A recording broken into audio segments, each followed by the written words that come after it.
Oke, nah sampai sini kita sudah bisa membuat gamenya jalan, kemudian pipanya muncul ya, dan kalau dia jatuh, game over. Nah, langkah terakhir misalnya teman-teman pingin, oh ya, kita perlu update juga nih ya skornya ya, supaya selalu update dengan skor yang ada di Game Manager. Nah, jadi ini kita mau buat dua hal. Yang pertama kita ingin update UI skornya, kemudian kita ingin membuat tombol retry ya, supaya kita bisa mulai ulang lagi. Oke, nah untuk skor kita bisa buatkan script baru ya, karena teks ini kita bisa kontrol menggunakan script.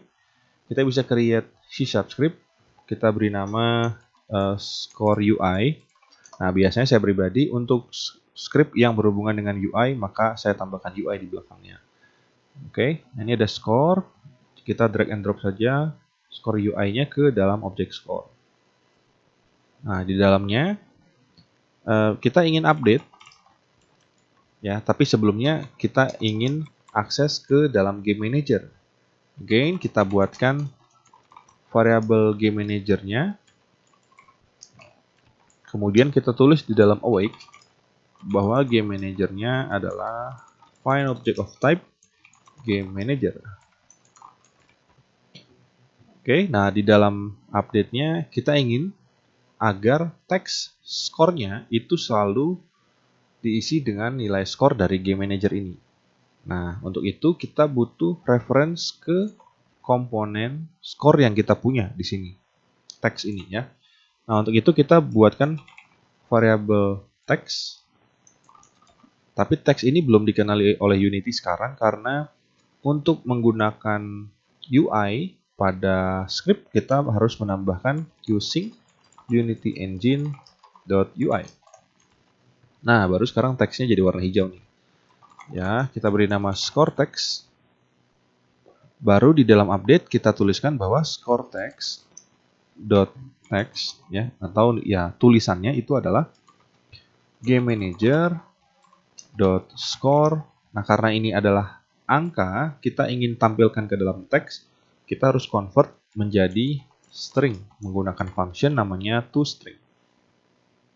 Seperti itu. Jadi ketika gamenya di play dan nanti game skornya bertambah, nanti angka di atasnya juga bertambah. Nah, jangan lupa teman-teman isi score text ini dengan objek skornya ya. Kita drag and drop saja. Oke. Kita coba play. Ya, kita lihat apakah ini nambah atau tidak nih. Nah, ini ya, angkanya akan terupdate. Ini 1, 2, dan seterusnya. Ketika game over ya sudah hilang. Seperti itu. Nah, terakhir kita ingin membuat tombol retry. Nah, retry itu berada dalam game over, teman-teman. Jadi, supaya lebih mudah, kita buatkan satu tombol di dalam game over. Jadi, teman-teman klik dulu objek game overnya. Kemudian klik kanan, pilih UI, kemudian sini ada tombol ya, button. Nah, kita bisa turunkan sedikit, misalnya di sini buttonnya. Kemudian buttonnya saya beri nama button retry. Dan teksnya ini kita bisa expand lagi, di dalamnya ada teksnya ya. Kita bisa isi dengan retry. Seperti ini. Nah, di dalam retry, ini ada di dalam button retry-nya ada ini ya, slot on click untuk mengisi function yang ingin kita jalankan kalau tombol ini ditekan. Nah, retry ini misalnya saya mau berada di dalam game manager. Ya, jadi dalam game manager saya mau ada function namanya retry. Seperti ini. Nah, retry ini isinya apa? Ya, kita bisa isi dengan gimana caranya supaya game ini ngulang lagi gitu ya. Nah, caranya kita yang simpelnya kita bisa menggunakan scene management ya untuk meload ulang scene yang sedang kita buka saat itu. Ya, jadi kita bisa menggunakan kita using Unity Engine Unity Engine scene management, dan di dalam retry kita bisa menggunakan scene manager load scene 0. 0 ini adalah build index ya. Nanti kita bisa lihat 0 ini maksudnya apa. Ya, tapi kita tuliskan seperti ini, dan ketika tombol retry-nya ditekan, ini kita plus, kemudian ini kita drag and drop, kita cari game manager, ini ada retry. Oke, jadi ketika kita retry, maka scene yang indeks ke 0 tadi, ini ke 0 ini akan di load ulang atau di load aja gitu ya. Nah, indeks 0 dapat dari mana? Teman-teman bisa klik di kiri atas, ini ada file, build setting. Nah, ini adalah build scene yang akan dibuild oleh Unity.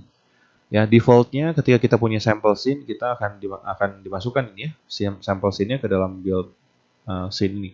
Di sini ada angkanya 0, ini adalah build index-nya. Jadi nanti ketika teman-teman ingin build gamenya, misalnya ke Android gitu ya, ini tinggal tekan build, nanti akan muncul APK-nya. Atau ke PC juga silakan, nanti jadi exe gitu ya. Dan beberapa folder lainnya, dan file lainnya. Ya. Tapi ini ketika teman-teman ingin membuild gamenya, jangan lupa scene yang teman-teman mau pakai itu dimasukkan ke dalam build ini. Nanti ada build index-nya ya. Sehingga ini kalau misalnya saya play, kemudian saya biarkan game over, ini kalau saya retry, ya dia balik lagi ke sini. Ke seperti ketika scene-nya awal dibuka, gitu ya, ketika di load. Gitu. Jadi dia balik-balik terus seperti itu ya. Nah, jadi dengan cara seperti ini, kita bisa buat seolah-olah gamenya tuh bisa dimainkan ulang seperti itu ya. Nah, tentunya ini karena tombol retry-nya tidak sama dengan sprite yang ada ya. Tadi kebetulan kan nggak ada nih tombol retry-nya. Jadi kita tambahin sendiri. Ya, nggak masalah. Yang penting fungsinya ini jalan ya, fungsi jalan seperti itu. Jadi sampai sini teman-teman bisa membuat game Flappy Bird dan ini bisa lompat-lompat dan ada skornya nih. Skornya seperti ini.